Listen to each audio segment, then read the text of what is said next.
rejoin just as you did in just a few moments. We'll see you then. Thank you.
Welcome to the webinar. Please stand by.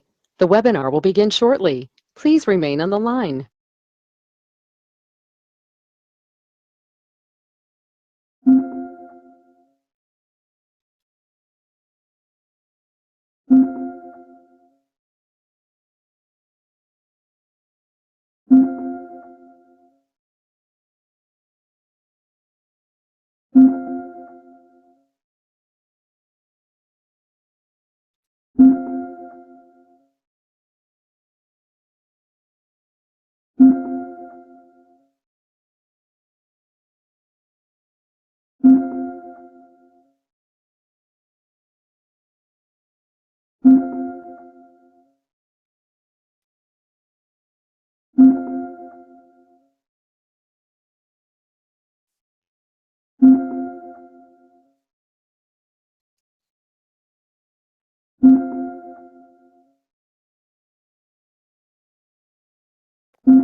The webinar will begin shortly. Please remain on the line.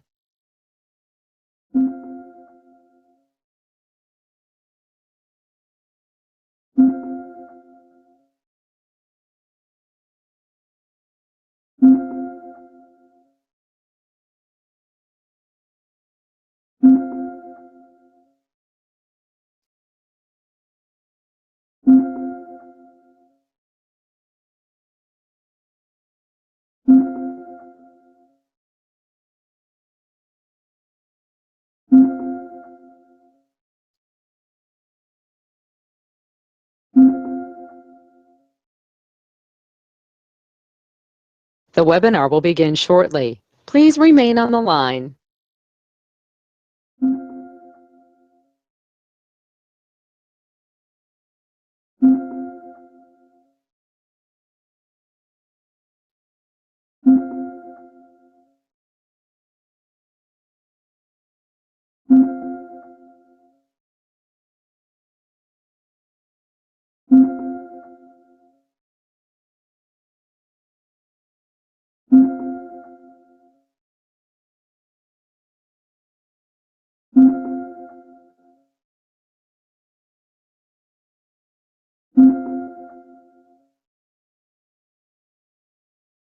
The webinar will begin shortly. Please remain on the line.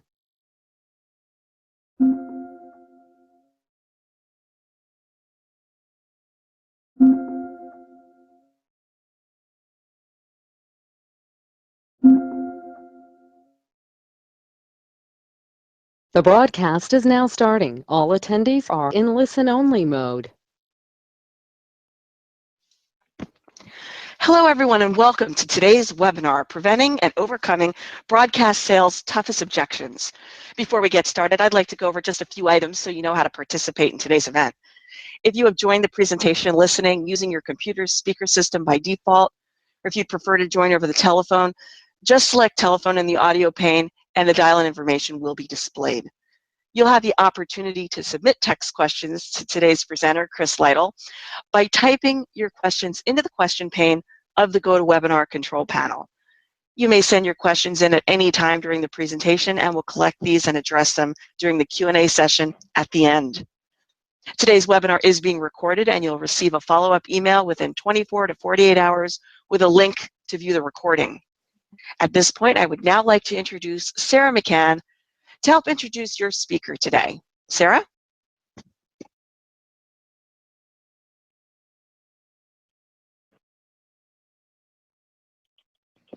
Wondering if Sarah might be muted.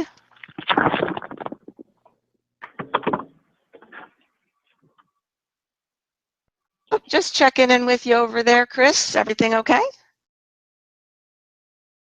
Many people tune into a session like this hoping to get one good idea.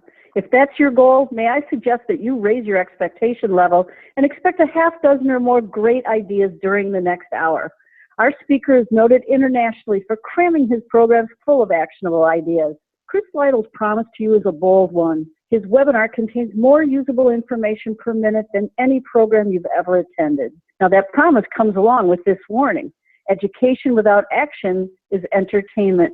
You will be entertained by this fast-paced, highly detailed program, but you must apply the learning to gain its business-building impact.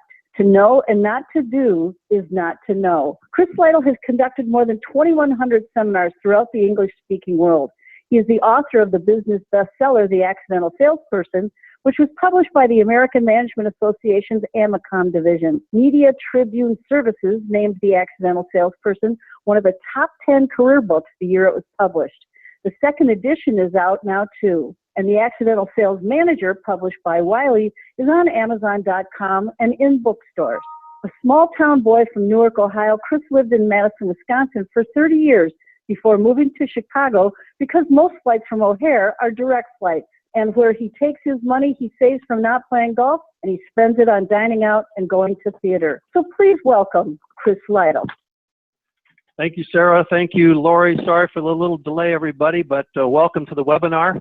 And I want to thank our state association partners, Alabama, Hawaii, aloha and mahalo to Hawaii, North Carolina. We got South Dakota, Maine, Michigan, and then the Maryland, D.C., Delaware group, Wisconsin, where I was a resident for 30 years, and my new state, Illinois. So thanks, everyone, for all the executive directors, and please thank your executive director for making this available to you. We've got a lot of groups on the call. We've got like 164 stations and 74 markets for Sinclair, my buddies from Cromwell, Chorus and Golden West from Canada A, and Always Mountain Time, and the rest of those that you see on the screen. If your logo isn't up there, I couldn't Google it fast enough to get it up there, but thanks for being on the call. The subtitle of my book is how to take control of your sales career and earn the respect and income you deserve. Don't worry about reading the book. I want that to happen for you in this webinar today, which will go just about an hour, and then we'll keep it open for Q&A as long as you need to. One of the axioms in the book is your clients get better when you get better, or your clients get better as you get better. And the corollary, your clients are rooting for you to get better. I mean, if you think about that, they're going to buy advertising anyway from someone. And who doesn't want to work with the very best advertising people in their marketplace? So thanks for spending this hour with me to do it better. Here's the agenda, and if you've downloaded the handout, and I won't mention that anymore, but if you've downloaded it, you've got this right in your handout at the very top, the one-word answer to every objection, ammo for handling the big ones. And you don't even have to take notes on the big ones, which is the slide is coming up next. They're scattered throughout your handout. The 5 strategies for preventing objection and so on. The art of connecting, pretty good story that I got in Mexico from a street artist. And how to answer the buyer's 5 unasked questions in the first 2 minutes of your meeting.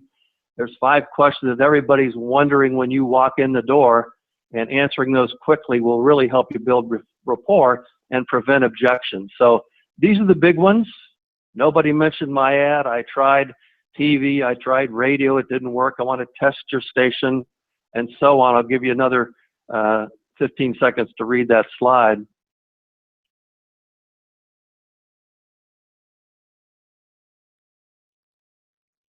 So that's that. However, if there's an objection that's not on that slide that you said, boy, I wish Lida would handle that one, please use your question text box and send it to Lori and she'll pose it to me at the end of my formal remarks. So this is one of my big ideas, my favorite statements from Neil Rackham. Sales success is constructed from those important little building blocks called behaviors. Those important little building blocks called behaviors. And when I talk about behaviors, I'm talking about everything from a firm handshake when you walk in the door to not up-talking when you're on the phone or when you're making a presentation. So up-talking is a behavior you want to get rid of. This is another one of my favorite statements. I don't know where it goes in this webinar, but immunity to advertising is one of our most comforting self-delusions.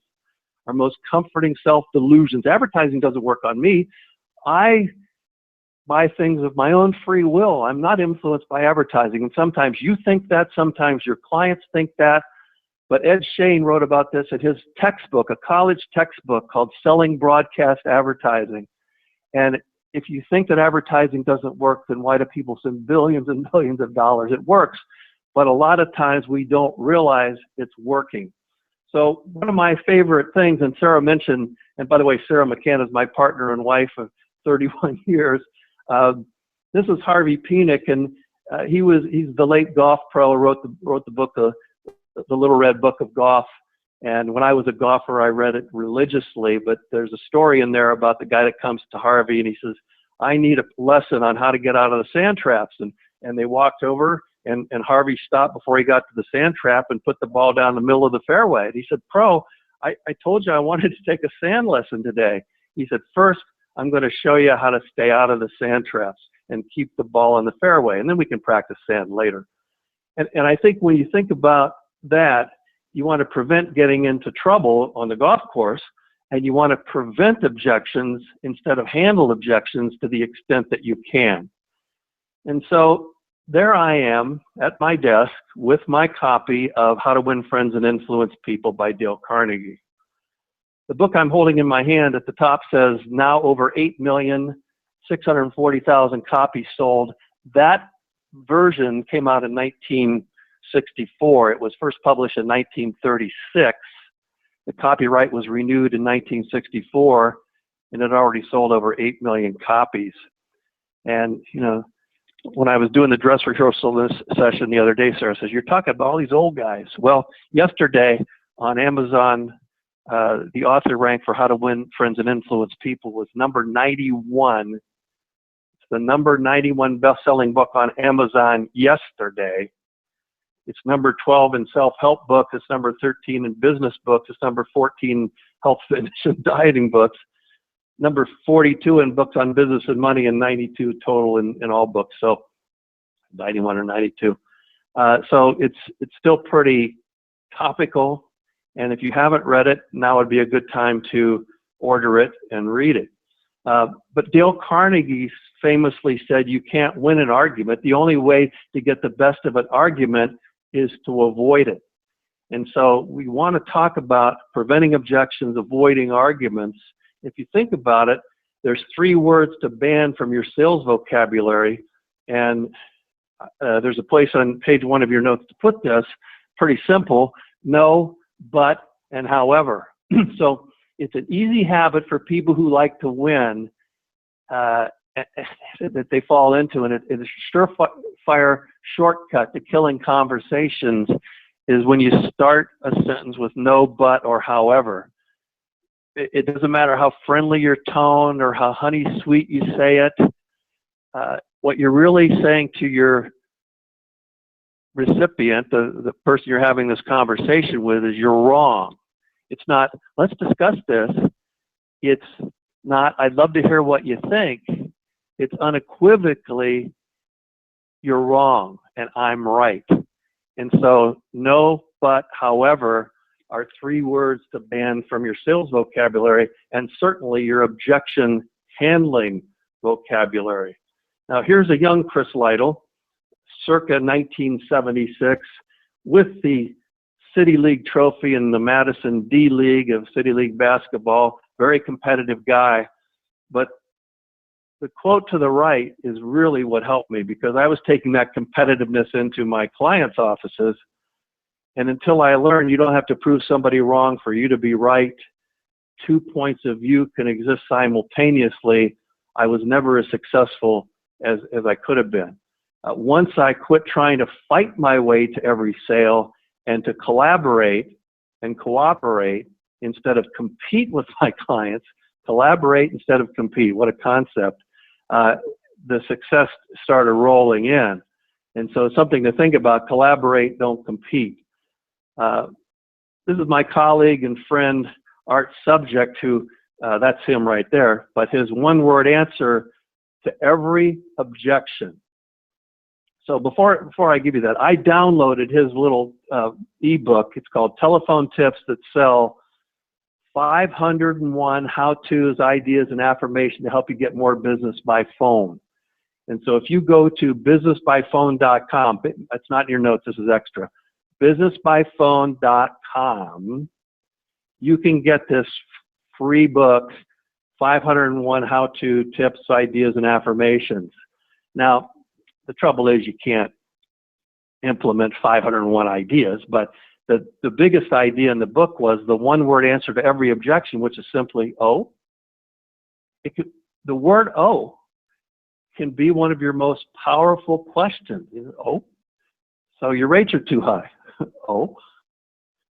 And the idea here is, as salespeople, we tend to think that every objection is something we have to defend. We have to defend our company's honor. We have to defend our honor. If somebody says something disparaging about our station, we got to defend ourselves. But sometimes we just have to let people talk. We need to let people get things off their chest. So you want to help them clarify their thinking instead of telling them what to think. So the word "oh," maybe a quizzical look, your eyes wide open, your lips apart a little bit. Oh, it keeps you from getting into this battle that you're seeing in the picture. Now, another concept is the golden silence. And I want you to remember this concept, but I want you to practice it as soon as you can. So we want to resist the tendency to talk as soon as we get an objection. And the golden silence is simply pausing 3 to 4 seconds after you've heard an objection. So your rates are too high. Oh, That was 3 to 4 seconds. Oh, and so pause 3 seconds, 4 seconds before you say anything. Hyman and Miller talk about this in their consultative selling book. I'm sorry, it's called Conceptual Selling, and there's a book called The New Conceptual Selling. Hyman and Miller, The New Conceptual Selling. So when you're asking a question in a needs analysis call, you ask a question, then you pause for 3 to 4 seconds. The client answers your question, you pause another 3 to 4 seconds. The idea is you can respond, but sometimes the client adds to their thought, because with the silence, they get to think a little bit more. And when they're thinking and they're, he's not saying anything, maybe I should, oh, I forgot to mention. And then they add to the conversation. So another one-word answer to, if you don't like oh, you just say, okay. That's 2 letters, okay. And you could say it as a question, okay, okay. And then you can follow that up with, is that your only concern? Is that your only concern?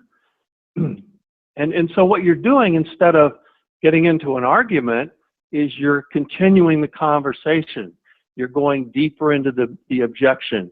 You're drawing the client out as to what they really mean and what they really want to get across, and you're signaling that you're really open to having this deeper conversation. Now, I'm not about technique. Remember, I talked about sales success is made up of behaviors, but I am for memorizing stuff, like, okay, so I'm suggesting that you use pre-memorized language or response modules for some of the big ones, some of the big objections, that you're ready, that you're practiced, that you're not flustered. Like I was getting flustered because we couldn't get everybody on the webinar. But then you have to say, well, I just got to do it, and we're going to be 3 minutes, 4 minutes late, and here we go again. So you've got to be able to draw on the selective use of pre-memorized language, have a response, but you don't want to sound like it's scripted. You want to sound like it's just comes out. Oh, you should never think of what you're going to say when it's coming out of your mouth. Great advice. Oh, you know you're going to say that. And then you're going to dial in the response that fits the exact objection that you're getting, because you've thought about it, you've had it before, it's nothing new, you're not surprised by it, it's okay, it's no big deal. So you want to dial in those answers. And one of my favorite concepts is the panic button answer to any objection that you could ever get. And it's this, and you can send your notes, so you can get it right away. I understand. And at the same time, oh, you really love that other radio station. You love that other television station. I understand. They're good. And at the same time, I'm reaching another 5, 10, 15, 20, 30,000 potential customers. The reason I'm here is because I have access to people who could buy a lot of cars, who could buy a lot of shoes, and I want to help you. And so, you know, they can love the other station, they can love whatever they're doing, and you can still sell them. So new thought. Deep breath, new thought. Earl Nightingale, one of the founders of Nightingale Conant, the largest talking, it used to be, you know, the cassette tapes, and it was CDs. It's the largest training company ever. And Earl Nightingale, one of the founders, a former broadcaster, actually was on WGN for a while, had a television show called Our Changing World. When I started selling radio in Newark, Ohio, we were running that show. Turns out that was running on 7,000 radio stations, one of the biggest syndicated shows in history. But Earl Nightingale, in one of his tape programs when I was a young salesperson, said, 1 hour per day of study. 1 hour per day of study will put you at the top of your field within 3 years. Within 5 years, you'll be a national authority. In 7 years, you could be one of the best people in the world at what you do. And I heard that when I was 26, 27 years old. Look, I'm sick. I'll be 80 in 14 years and 3 months. So it was a long time ago. I get that. But I didn't know any better. And so when I was 26 or 27, I started studying. I studied in college. I didn't mind studying an hour a day in business. And I just wanted to be an expert. And when you think about selling advertising, I mean, I tell people, if you're selling advertising, you should read 2 or 3 books on advertising for every book you read on selling. Because if you're an advertising expert, if you're a promotion expert, if you're a copywriting expert, you can go in with knowledge and expertise. That's killer, the expertise that your clients don't have. You can help them build traffic. You can help them build their business. And so it's important that you become an expert in something besides selling. In other words, you want to be more than somebody who sells advertising. You want to be somebody who helps people build their business. And on page 2 of your handout, you all have the handout downloaded from the control panel of the GoToWebinar, the GoToWebinar control panel. Page 2 of your handout is the chart, and it's really the foundation of every seminar I've ever done. It's the organizing principle of The Accidental Salesperson, my book. And it says you can have level 1, 2, 3, and 4 meetings with clients. You can have level 1, 2, 3, and 4 relationships with clients. And I'm going to be quiet for just 30 seconds while you look at the chart either on your screen or in your handout, and just see if you can see yourself at different levels with different people that you call on. I'll be quiet for 30 seconds.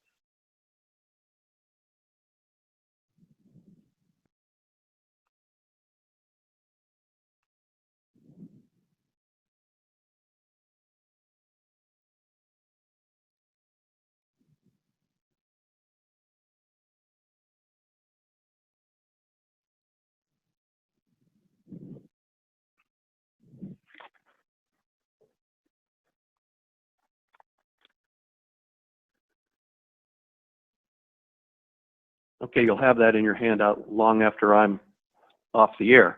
But if you're in the red zone, if you're a true source of industry information and business intelligence, if your concern is being a resource, if you see yourself as a source of business advantage instead of merely a source of spots, are you a source of business advantage or a source of spots? And if you're a source of business advantage, it's going to be a lot easier to sell advertising. Plus, if you approach the client at level 2 or 3, you will get fewer objections and you will get different, and I would argue higher quality objections than the people who are at level 1. So you guys can have a meeting about that after the meeting, but think about the chart and think about the kind of salesperson you're going to be. Bottom of the page, the challenge is to choose from the chart. The challenge is to choose from the chart the kind of salesperson you want to be, the kind of salesperson you're going to be. So I quoted Neil Rackham. There's Neil. There's his book, Spin Selling, the best validated sales method available today. This is back in the late 80s he wrote this, but he'd studied 35,000 sales calls in which closes had been made or not made, and what he determined was that salespeople who found a problem and started selling didn't sell as much as people who found a problem and then started developing the problem. So you see that SPIN stands for situation questions, problem questions, implication questions, and need payoff questions. And so, you know, I'm not getting enough traffic. Oh, you've got a problem. Let's do a traffic building promotion. You don't want to start pitching. You want to say, what kind of traffic did you used to have when business was better? What's this doing to your profitability? What kind of traffic do you really want? I mean, we could give away hot dogs, but then you get the people who need free hot dogs instead of the people who wanted to buy the jewelry or the cars or whatever. So you're trying to develop the problem and flesh it out so that when you make your presentation, it's stronger and more valued. So people who don't develop the problem and start pitching too early get more objections. So we want to prevent that by developing the problem. If you think about this, resistance is the reason for the existence of salespeople. I love the quote. I'm not sure if I stole it or invented it at this point in my career. But resistance is good because if there was no resistance, the first person in the door would get the sale. And so professional persistence is how you overcome resistance. And this is my buddy Barry Drake. He was the CEO of Sinclair, more recently the CEO of Backyard Broadcasting. Former client, good friend, wrote a book called 40 Years, 40,000 Sales Calls, available on Amazon. If you're a brand new advertising person, you should read this book because he goes from when he was a 16-year-old disc jockey till he was the CEO of a major group. And every step in between. And if you're a manager, you should read it because it'll show you how to make that transition into management. But I wanted to just play a very short clip because he said something about when you get on the other side of the table, because he sold advertising, then he became a manager and was called on by salespeople. And he talks about why sometimes buyers resist. Stand by and I'll play the clip.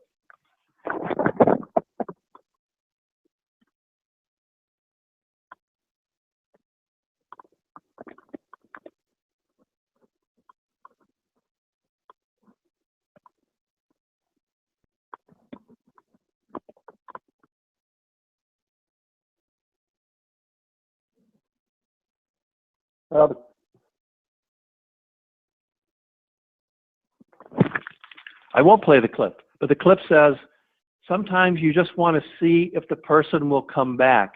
You want to see if they have what it takes to show up a second or third time, because if you buy from them too soon, you don't know what kind of salesperson they're going to be after you've made the purchase. So sometimes you put these little obstacles in their path. The other thing, and we call this the worst idea in the session, is do you have a Saturday sales strategy? What? Work on Saturday? And the reason I talk about the Saturday sales strategy is because if you're working retail hours, it's a great way to have instant rapport. You're working retail hours just like me.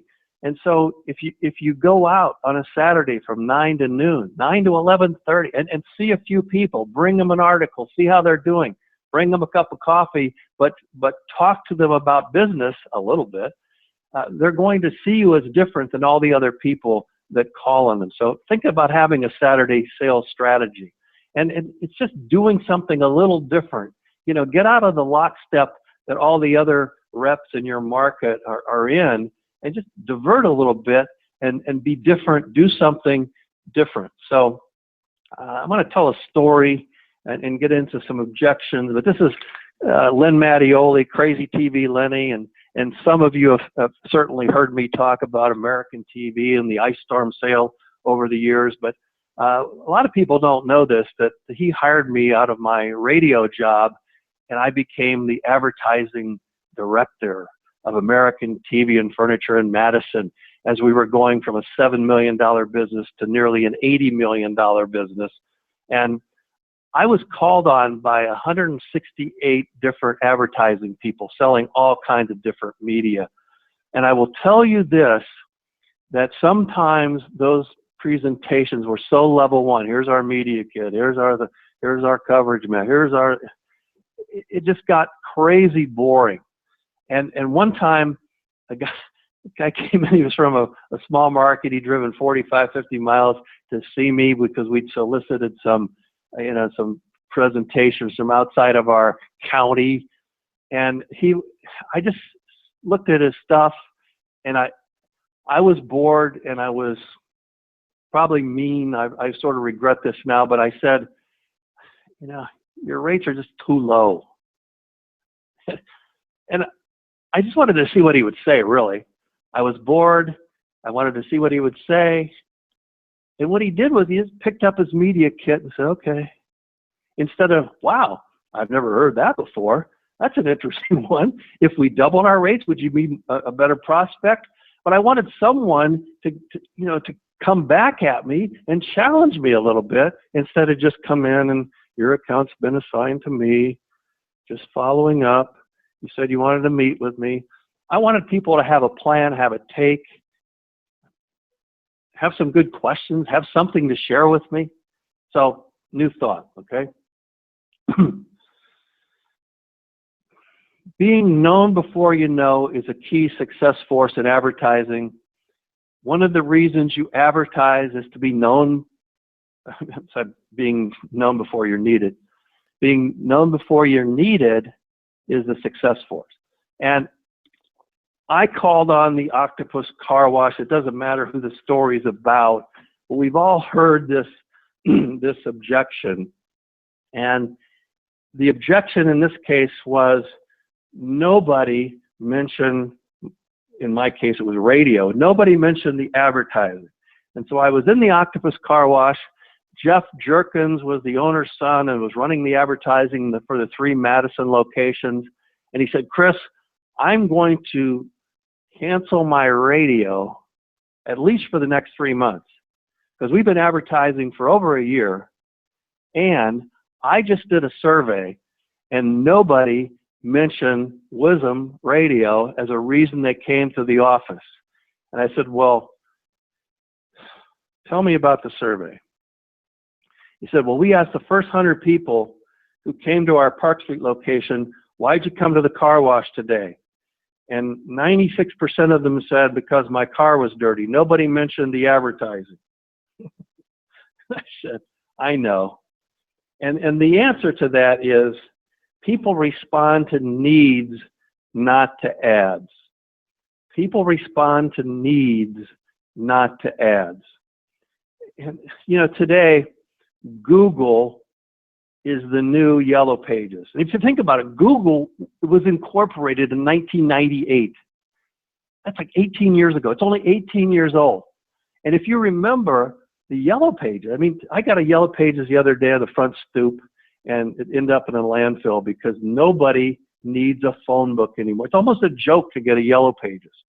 But back in the day, the Yellow Pages was a huge deal. And there was a company called Beneficial Finance. And Beneficial Finance would advertise. When I was a little boy in Columbus, Ohio, I was listening to WCOL. I was in Newark, Ohio, and they'd say, Beneficial Finance. If you're within the sound of my voice, there's a Beneficial Finance company near you. Look for us in the white pages under Beneficial. Because if you went to the Yellow Pages, and started looking for finance companies, there would be 17 pages of finance companies. There would be 120 finance companies. Now, if you end up going to Google to look for something, there's not 150, there's 1,000,005. So you don't want anybody to get to Google or the Yellow Pages. You want people to search their mind when they need something and go to the advertiser's place of business. So the point, people respond to needs, not to ads. And I want you to think about this in your own life. If you've ever gotten into a position where you were out shopping for a new home, you're ready to leave the apartment and get a house. And something caused that. It wasn't because there were for sale signs in the yard. It was because you had a child and you needed a new room, a bigger place. You had a bigger family, you needed a bigger place. Or your kid went off to college, needed a smaller place. It doesn't matter why. It was something outside the advertising, some triggering event that caused the need. But then, when you're in the market for a house, you see for sale signs everywhere. They're everywhere. There's another one. There's another one. Every house on the block seems to be for sale. And you're driving along and you see these little open house signs. And you stop. There's an open house. Let's go check it out. There's an open house. Because you're tuned in, you're looking for that house. And as soon as you buy the house, as soon as the closing is over and you've signed the papers, they take down all the for sale signs. or do they? I mean, they really don't, but you don't need a house anymore. You've got one. But now you're Home Depot every other day because you need this. You need a lawn. Oh, I didn't know I need a lawnmower. Oh, I've got to have a leaf blower. I got to have this. I need new shelving units. You're getting all these things for your house that you didn't need when you had an apartment. So just nod your head if that makes any sense at all. And you've been through that experience, because people respond to needs, not to ads. People need a new house, so they respond to for sale signs and open house signs. And they also respond to advertising. All right, here we go. I tried radio, I tried TV, and it didn't work. Okay. Oh, or okay. And well, television advertising doesn't work. Or I love saying that when I was in the radio. Radio doesn't work. Radio advertising doesn't work. Television advertising doesn't work. It's the offer that you make to our target audience that works or doesn't work. So if people are rejecting that lawnmower you were advertising for $199, they weren't rejecting my station. They were rejecting the offer, because the same day it didn't work for you, it worked. The advertising and the offers that other people were making built traffic and sales for those businesses. So I want to test your station. Okay. You know, the smart aleck answer is the last person to test radio was Marconi. It's been perfected. Philo T. Farnsworth, one of the early inventors of TV, helped perfect television. We don't have to test radio or TV. But what you're testing is the offer, the product, the service, the offer, the pricing against our target audience. Now, the other thing is you need to be able to define a test. And I love the idea, you know, the way we define a test is running a minimum of this many commercials for 13 weeks with objectives in place, traffic objectives, sales objectives, new customer objective, so that we really have something that we can measure at the end of this test. But don't try to test it for a day or two and see what happens. We need to define what a good test looks like. Your rates are too high. You're going to hear that for the rest of your life. 1, 2, 3. Golden silence. Okay. And one of my favorite is the reverse. And you can reverse almost any objection. And if you're a David Sandler devotee or Sandler Selling Systems, they teach reversing. And I learned it years and years ago.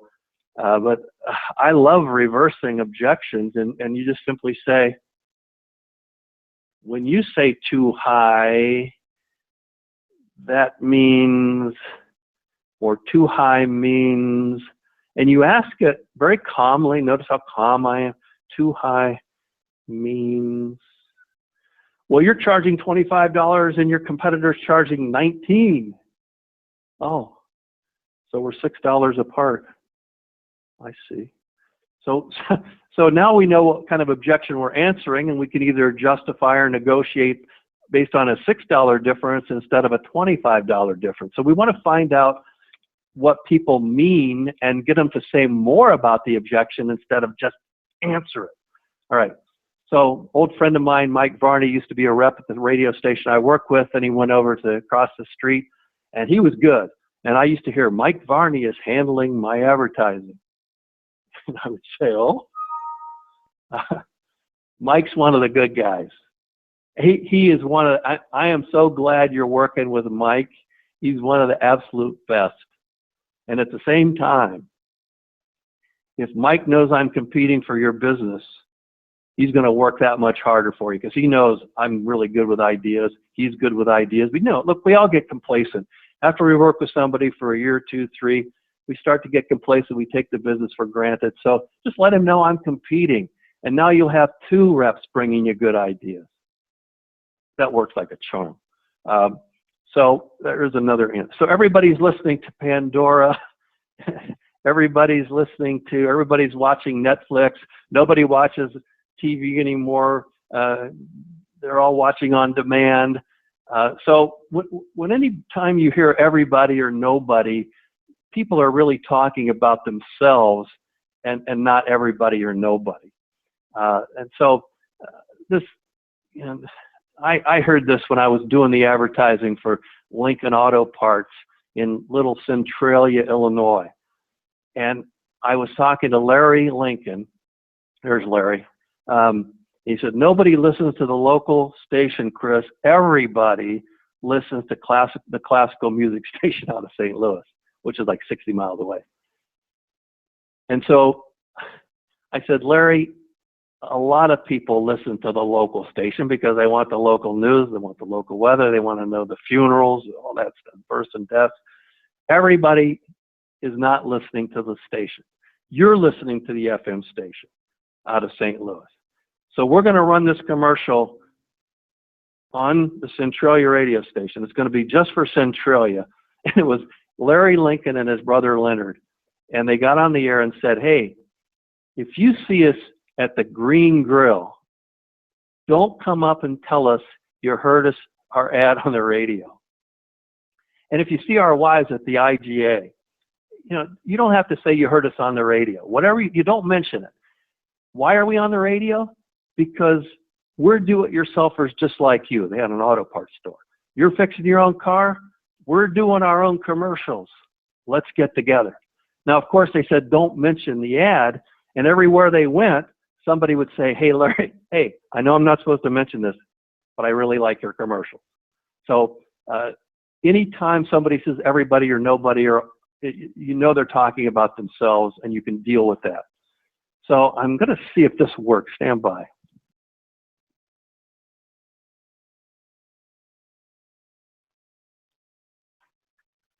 I think I've lost my ability to do audio today.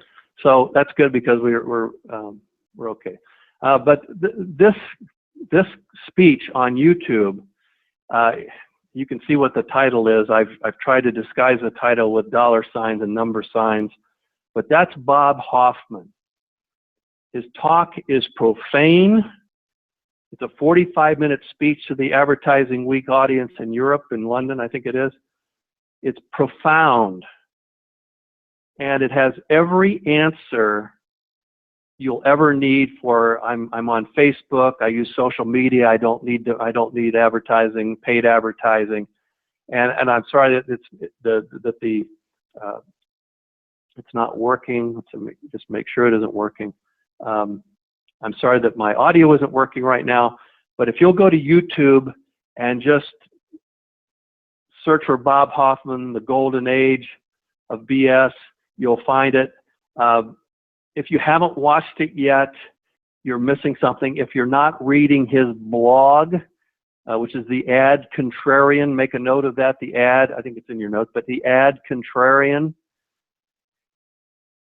his stuff is so good that it will make you money almost the day you read the first blog. So it'll help you handle so many objections and help you sell demand advertising, over-the-air advertising instead of social media, just powerful stuff.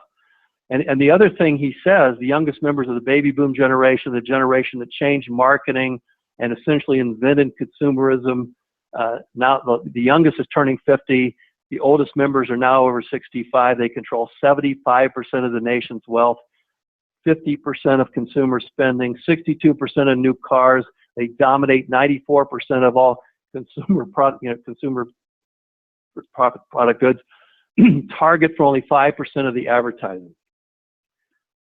So the segment is growing. The 50+ segment will grow at 3 times the rate of the 18 to 49 segment. So it gives you a lot of ammo if you happen to have an oldie station or you're trying to sell 60 minutes on TV. So Bob Hoffman, check him out. Great speech, amazing content. The rates are still too high. Okay, I know that. So I'm bringing that back, okay? Golden silence, okay, or oh. And then this is a great rejoinder. Is it more of a money availability question or a value question?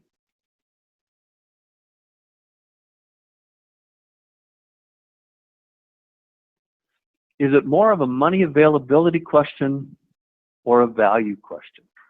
Really good stuff, because you want to see if they're just out of money or value and they don't value what you're presenting, again, I'm going to have a deeper conversation after I ask this question than if I simply try to justify my rates.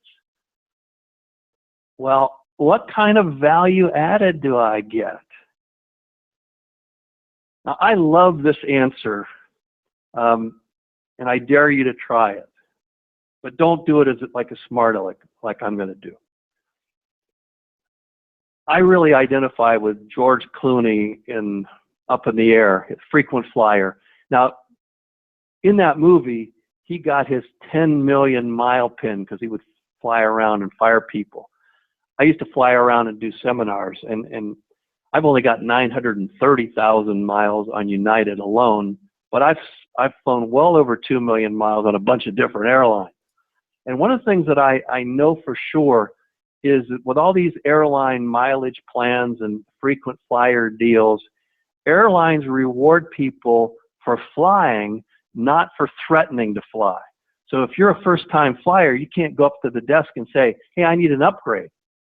They'll say, no, you know, you don't have any miles. We give the upgrades to people who actually fly, not for people who threaten to fly. And so if you think about that, when somebody says, when do I get value added? You say, you know, we do have value added, but we give value added to people who advertise, not for people who threaten to advertise. So if you want tickets to concerts, if you want tickets to this, if you want meals and trade and things that we have, become an advertiser. And you really ought to have a schedule of perks that you give to people at a certain level of advertising, just like the airlines do. It's a great model. Just join a frequent flyer program. All right. We had a bad experience with your station, with the last rep who called on us, whatever that is. We had a bad experience. Oh, okay. And then you can use this. What's the statute of limitations on your withholding business because of that experience? In other words, you know what the statute of limitations is in law. I mean, if you rob a bank, there's 7 years. Now, if you murder someone, there's no statute of limitations. But if you rob a bank, it's 7 years in Illinois. If they don't catch you, you're free.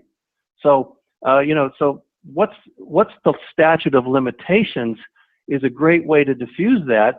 I mean, you're going to stay mad forever? You're going to stay mad another 2 or 3 years? When can we let that go? Great line, great answer. All right, new thought. Deep breath, new thought. Some of you from Sinclair recognize my friend Joe Koff. There's his Ring of Honor wrestling shirt, but he's also the training director, VP of training at Sinclair. And we were talking the other day. He says, I quit teaching cold calls. I tell people it's an unexpected sales call. I love that. And so when you talk to someone and say, the reason for my unexpected sales call today is I wanted to share an idea or some data or a statistic or something about the market you may not have heard, nobody's going to say, well, I expected your call. It's an unexpected call. So they agree with you. So there's instant rapport when you call what you're doing unexpected, if it is in fact unexpected. So think about that. And I'll tell you one thing. In my practice of selling, I'm making a lot more unexpected sales calls than I used to, because I don't worry about making cold calls. So I want to talk about proving you're serious. One of the things that I've said to people is, I'm on commission, right? And they said, well, yeah, I guess so. And so I don't know how many times I've met with you and you haven't bought anything yet, and that's okay. But I want you to know, if you buy tomorrow, I'm not going to get a lot per hour for all the time I've spent with you.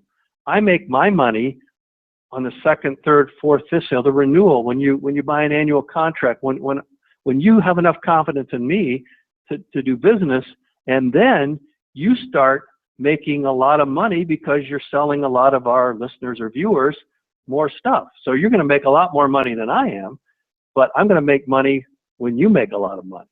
So I think about the second, third, and fourth sale, not just getting you on the air. I want you to make money so that I can have you as a long-term customer. So have that talk with people. Do it in your own style, in your own way, when it feels right to you.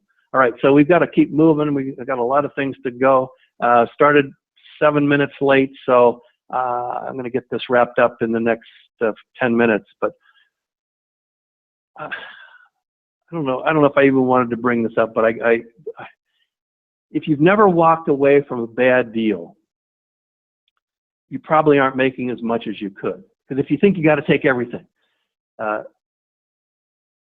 it's sort of a poverty mentality. You need one of those, what do they call that? The prosperity mentality, where I don't need this bad business. If the rate's too low, the copy's wrong, their expectations are too high for the size of the schedule. Just say this. I don't want to take your money with the promotion you're running and the schedule because it's not going to help you. And when you do that, it's such a self-esteem booster that you walk into the next place with more power. And sometimes the people go, really? Well, and you build credibility with the people you walk away from their business. So something to think about. You can have that discussion after this session and see if anybody's got a story about that. Training is a planned program designed to impart specific knowledge, skills, and attitudes to increase desired behavior in measurable ways. I've given you some skills today. We've talked about some answers and knowledge to answer things, but I want to talk about attitude. And I've trained 250,000 advertising reps over the years. And when I'm doing a live seminar, I said, how many of you in the 3rd grade planned on being in advertising sales? And 95% of the people never raised their hand. So 95% of my audience members got into sales accidentally as a 2nd or 3rd choice when something else didn't work out. I walked in trying to get a job as a newsman, but they said, we don't need a newsman, but we can put you on in sales.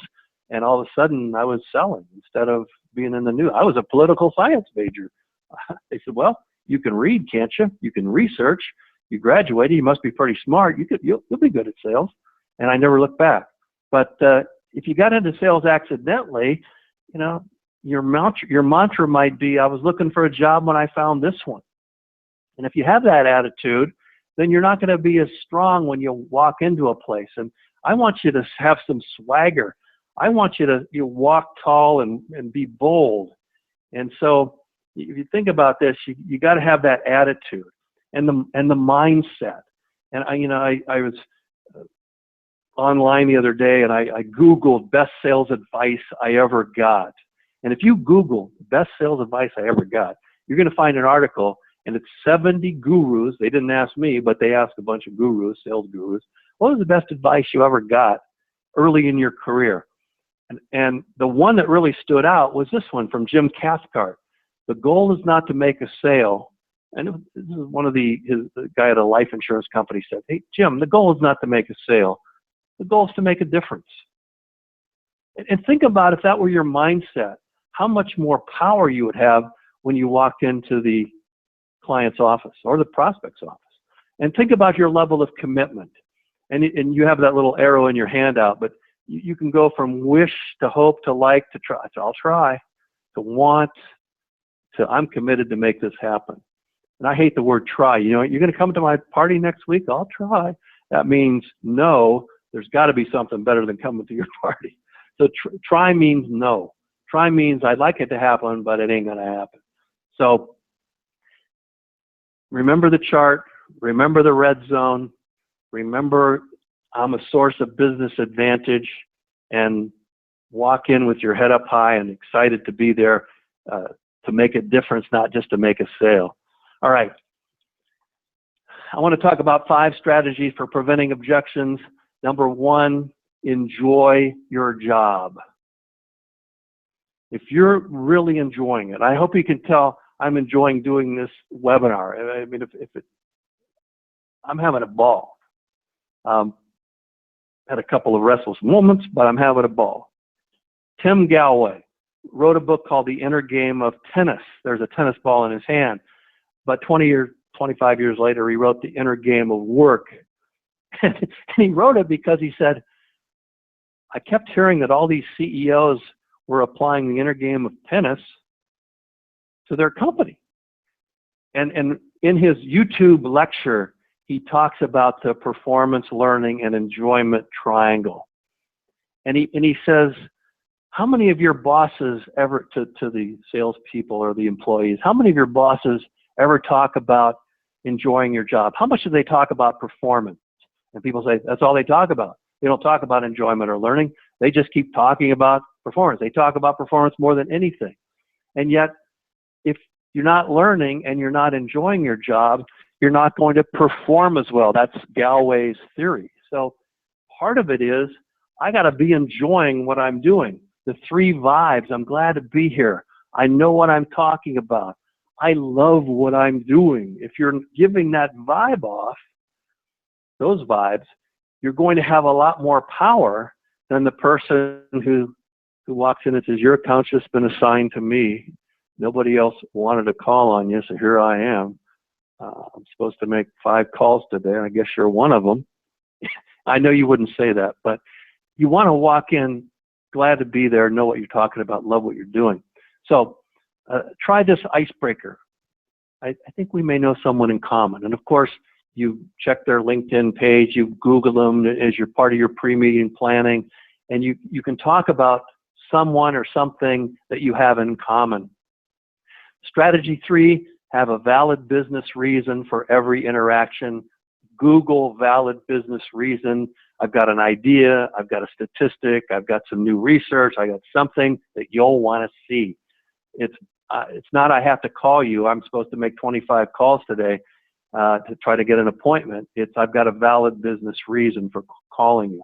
And then ask for a meeting if you're on the phone or in front of someone 1 or 2 weeks from when you want it or really think you need it. Because if you want a meeting tomorrow, they got to try to squeeze you in. If you ask for a meeting 2 weeks from now, they can build their day around your meeting because there's nothing on their calendar, usually. All right, just got back from Vegas and saw Penn and Teller, but one of the magic phrases you can use, this is the way I work. And I have a little this is the way I work talk. You know, most of my clients want ideas that will help them build their traffic, sales, and profits. And in order for me to bring you an intelligent proposal, I need to find out what you want your advertising to do, what it's done in the past, what you're doing now. I've done a lot of pre-meeting research, but I need to ask you a few questions so I can be in a position to bring you ideas and make intelligent proposals to help build your business. Nobody's ever objected to an intelligent proposal to help them build their business. All right, so words and phrases that actually invite objections. And actually is one of them, so we're gonna, I X that out in your notes. I think, I feel, I believe, you know, I believe we should be able to make that deadline. So that, you know, these words too, the ums and the ahs, the likes, the so's, but the big question is why the buffer words? Why do you have to buffer things? And it just sort of fogs things up when you use words like that. So I like the term power conditionals. You're going to be impressed with the final product. Option A is the better choice. I'm confident. We expect to meet that Friday deadlines. Are one word left out of there. These, you know, when you use the word just checking in, just following up, just wanted to ask, just diminishes everything that comes after it. So what's coming next is trivial because it's just me. I'm just checking in. And so you got this list, to be honest, honestly, basically, pretty much, kind of, sort of, actually.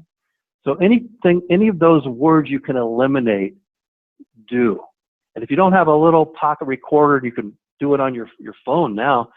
Record yourself in front of a client and listen back and see what you're really saying and see if you can clean up that kind of lazy talk. All of those things reduce your power when you're making a presentation or trying to get a meeting. All right, so here we are with the art of connecting with prospects. This is San Miguel de Allende. Sarah and I love going there. We've been there on a couple of vacations. This is one of the things we do on vacations. I take pictures through a glass of wine, but there are a lot of street artists, and we were in the hotel one day and it says, oh, there's a big art fair in the park. And so we started walking through the park, and we went up to different artists, and one of the artists came up to us and he started talking about his painting. This is acrylic, many layers of acrylic, and here's the price. And when we sort of were silent, he cut the price 20%, then he cut it another 10%, and then he said, I have a very sick daughter, I need the money. It was like, really? the sick daughter closed in the first 5 minutes. So we kept, well, we're just looking, we're going to keep looking. And then we met Ramses Oliveras. You can check out his Facebook page. There's Ramses, and he paints all these Picasso-like paintings. But he came up to us and he said, the thing I want you to know about me is I live to paint. I have a very small apartment. I put all of my effort into painting. All of the money that I make goes back into my painting. And all I've ever wanted to do was paint. And so, you know, I just want to be an artist.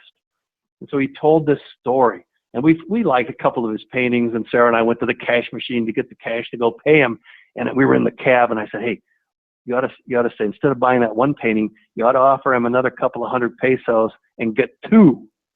Well, he was no dummy. He said, if you want two, what you really need is your Ramses collection. You need three. So we actually upped the price, and this is what's hanging in our gallery right now, the Ramses collection.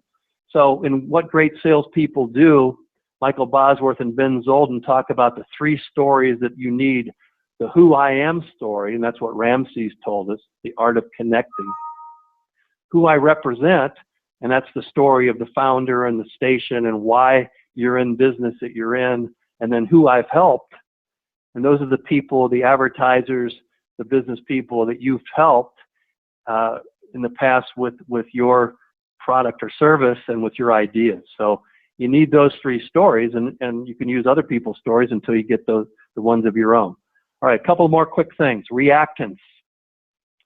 When you feel pressure to close deals, when you go to one of those level 1 sales meetings where you got to sell these packages, you got to sell 10 of these booths at the hardware, at the show, at the boat show, or whatever you're doing. So you go in and you put pressure on the clients, and whenever you ask people to do something and they feel pressure, they push back. It's called reactance. And this is an example. Please don't throw stones at this sign. And it's pockmarked with signs. So one of the magic phrases is when you ask somebody to do something, one more magic phrase, of course it's up to you. And there's research that when people say, of course it's up to you, more people agree than when people start to ask for the close without qualifying, of course it's up to you. All right, the 5 things that people want to know when you walk in: why are you here? And there's a little blank across from that in your notes. Purpose. Why are you here? What's the purpose of this meeting? What's going to happen? Process. What's the process of the meeting? What's in it for me? The payoff. What's in it for me? What are your credentials? And that's the who I am story. And then, how long is this going to take? It's a very bad sign if people make outgoing calls during your presentation. It means you've lost them. It's bad enough when they take incoming calls, but if they start making outgoing calls, you're boring them to death. So how long is this going to take? Because if I know how long it's going to take, I can give you my attention. If I don't know when this is going to be over, I can't. So that was the fastest 1-hour webinar I've ever done. Everything flew by. We've covered all of this, the one-word answer, O or okay. You've gotten the ammo for most of the big ones. You need to go listen to the Bob Hoffman YouTube clip, 5 strategies for preventing objections, the words and phrases that undermine your authority and invite objections, the Ramses Oliveras story, here's why I'm doing this, and then the 5 unasked questions, along with a few other little tidbits. So, Laura, I'm going to send it back to you and ask the people in the audience if there are any questions that we can answer in the next 15 or 20 minutes. I'm going to stop the recording in 10 minutes, but we will stay on the line as long as there are questions. So go ahead. Back to you, Lori. All right, Chris, and folks, it's not too late to put those questions in. You can find the question panel over to the right side of your screen. Just type your question in and click send, and we'll get to as many as we can. First one here coming from Brian. From agencies to a medium market station. So this is, I believe, when you were talking about objections at the beginning of your presentation. So from agencies to a medium market station, in quotes, you are a non-rated market. I can't buy just off your word. Well, you either have to accept that Or, I mean, what I used to do was go to the manager of that store, get the manager to talk to the CEO of the chain or whatever that is, wherever the higher up is, and say, look, I'm doing $1.5 million in this market. That's contributing to the overall bottom line of this company, and I want representation in this market. The people, the client can make the agency do a lot of things that the sales rep can't. So that's my strategy, and if you want to follow that up, certainly feel free to email me. My email's at the bottom of the handout, and I'd be happy to delve into that a little more. And I've also put my toll-free, I put my direct line to the office on there, the 773 number. So I'd love to talk more about that if you're not happy with that answer. Okay, got another one here. But that is the answer. Another one here, I think that falls into the objection category from John. We added a new station, and the objection is, just because you have another station doesn't mean I have extra budget. Just split my buy up between 2 stations. So what's the best way to handle that? Yeah, that's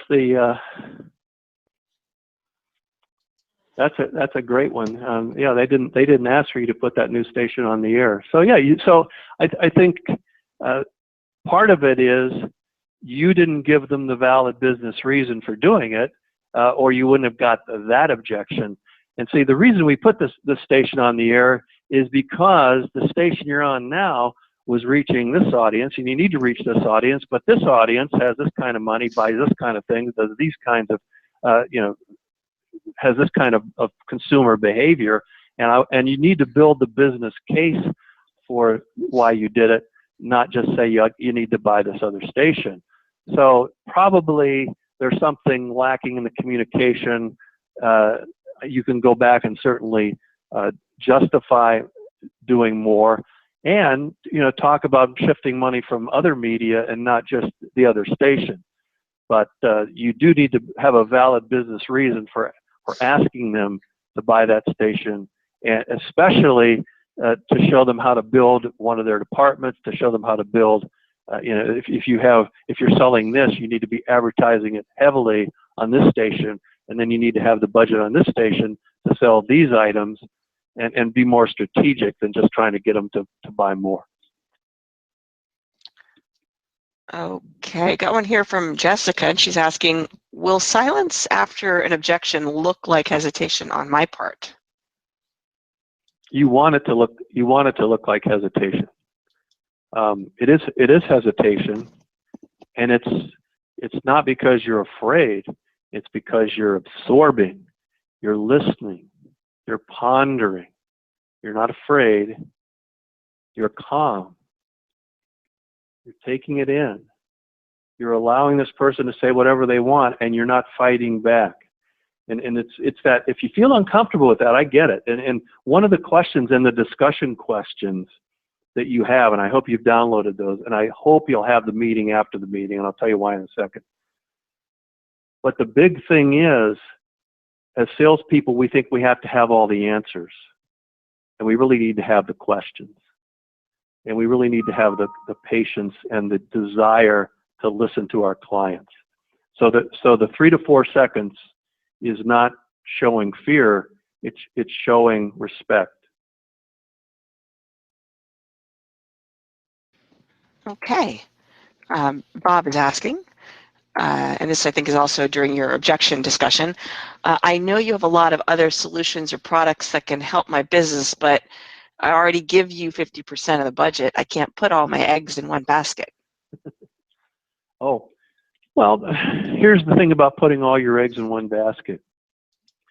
You can either become an important advertiser to me, or you can become and to my audience, or you can become an unimportant advertiser, a below average or average advertiser to the smaller market, to a bunch of media. And so putting all your eggs in one basket seems frightening, and at the same time, do you want to be a major advertiser, or do you want to be a minor advertiser? And so You know, I'm sure, Bob, you've heard the term spray and pray, and that's the biggest mistake that most advertisers make, is they're everywhere. They're buying a little bit here, a little bit there, and they're really nowhere. And so we really need to have that conversation about what it takes to be an important advertiser to our station. Here's what the average advertiser spends. Here's what the top 20% of our advertisers spend. Do you want to be an important advertiser or a minor advertiser? Because it's not just a matter of being a small advertiser or a medium advertiser on our station dollar-wise. It's being important to the listeners so that you're top of mind when they make a decision. So you can have a deeper conversation about that. Okay. From Archie, this is not actually a question, but Archie says, need help finding good salespeople. Oh, we're having a manager seminar on that in 3 months. And so I don't want to answer that on this session. I will answer it by phone, and I will answer it by email. But let's keep this on objections today. Happy to deal with that. I've got a lot of information on it. Okay. Corey says, how do you respond to someone who says they don't have an advertising budget at all, or they can't afford to advertise at all? So Corey, one of the things you need to look at is advertising is multiplied salesmanship. And so nobody wants to buy advertising, but every business knows it needs to be making more sales calls. And so one of the things you look at, and I don't know if you're in a small market, large market, is you look at their business. You figure out what they're paying for rent. You figure out what it's costing to have their inventory. You make some estimates. You read about their business. You see if they have a $50,000 delivery truck. You see how many employees they have. Now, if they're a one-man band with a mom and pop store and they're barely making it, and the light bulb's out in the sign, maybe they're not a prospect. But you can also say, how are you going to keep all these people paid? How are you going to keep all these people working for you if you're not bringing more and more new customers in the door? So you need to talk in terms of making sales calls instead of just buying advertising and inviting people in. Business goes where it's invited, etc. But see what kind of business it is before you take that as a real objection. Okay. And Chris, we have quite a number of questions here in the queue. Just wanted to check in with you on timing. Well, Lori, I'm okay. Let me wrap up the recording, and I'm going to stay on for another 15 or 20 minutes to handle objection if you want to stay on. But I do want to wrap up the recording now. I want to thank everybody who's in the audience for being in the audience. I am going to stay on to answer some more questions. I've recognized some of the big groups that are in here. I do want you to remind you that many of you are here because you're association executives made this available to you, and please thank your association executives and the staff. And I wanted to let everybody know, if I can do this without, I don't know if I can do it or not.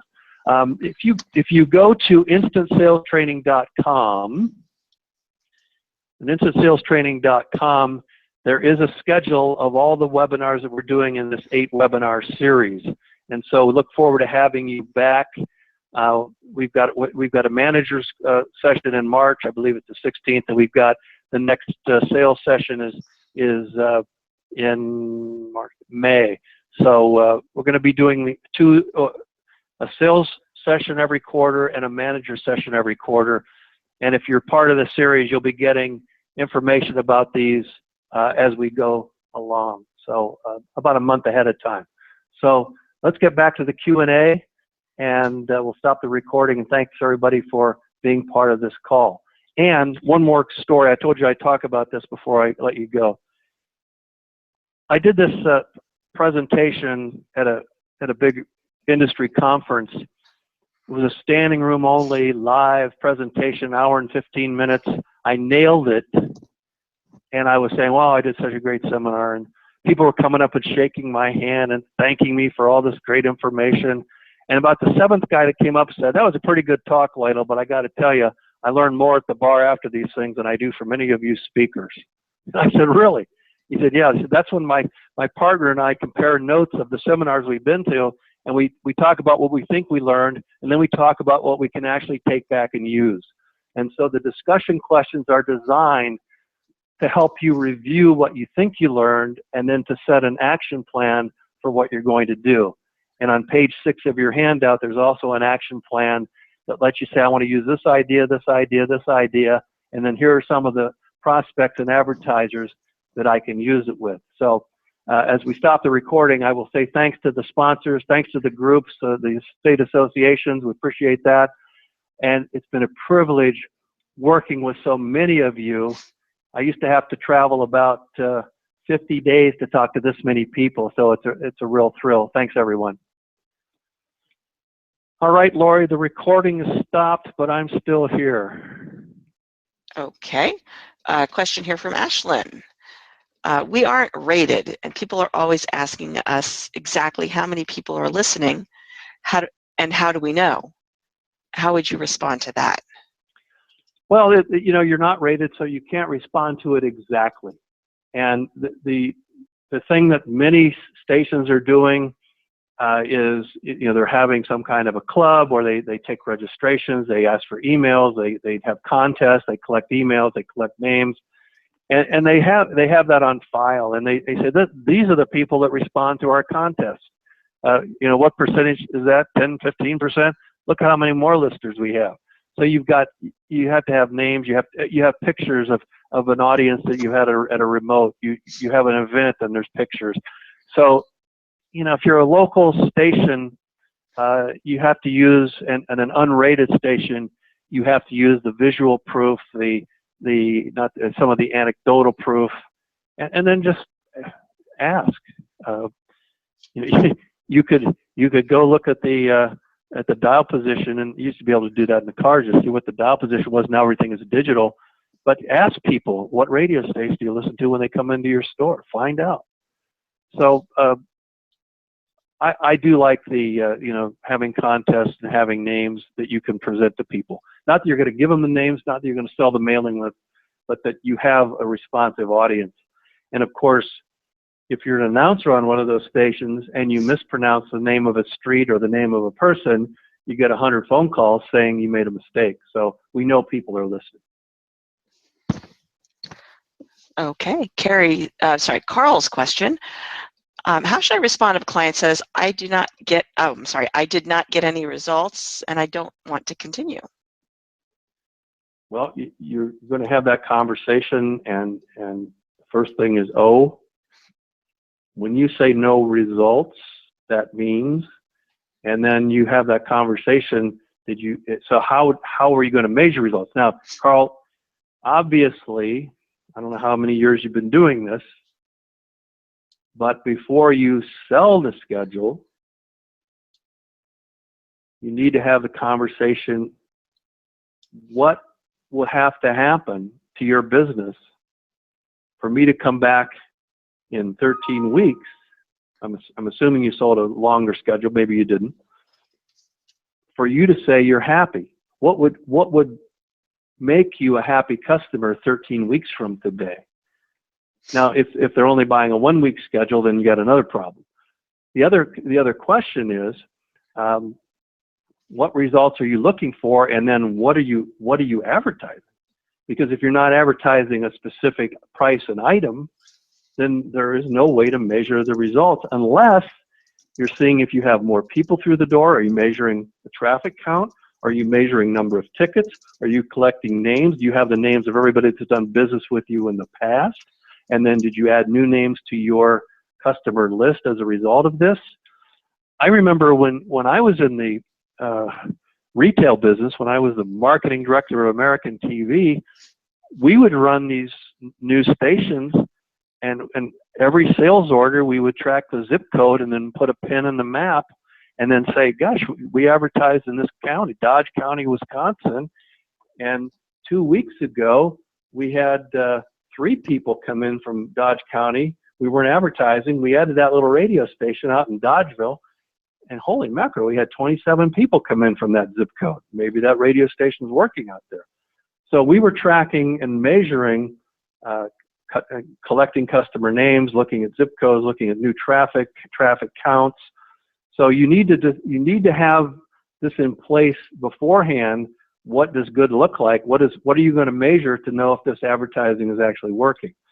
And then if you're doing a post-mortem, the question is, what did you expect? And then how have you measured advertising in the past? So you have to have that deeper conversation. Now, I'm not going to suggest that you rerun a schedule for them, but I've known stations, if they've actually let somebody on without a solid offer or what I call the success elements in the ad, to redo the schedule for them, because it was partly the fault of the station. So that's a conversation you have to have later. But that's my short answer. I'd be happy to entertain a call and talk to you a little more about that. Okay, looks like this might be a good one for us to wrap up on.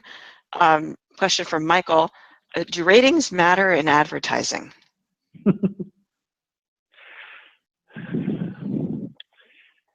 Yeah, well, ratings matter to people that ratings matter to. That's a smart answer, but I mean, they matter to agencies because, you know, the trouble is most advertising agencies are justifying their existence because they bought the market at this cost per thousand or this cost per point.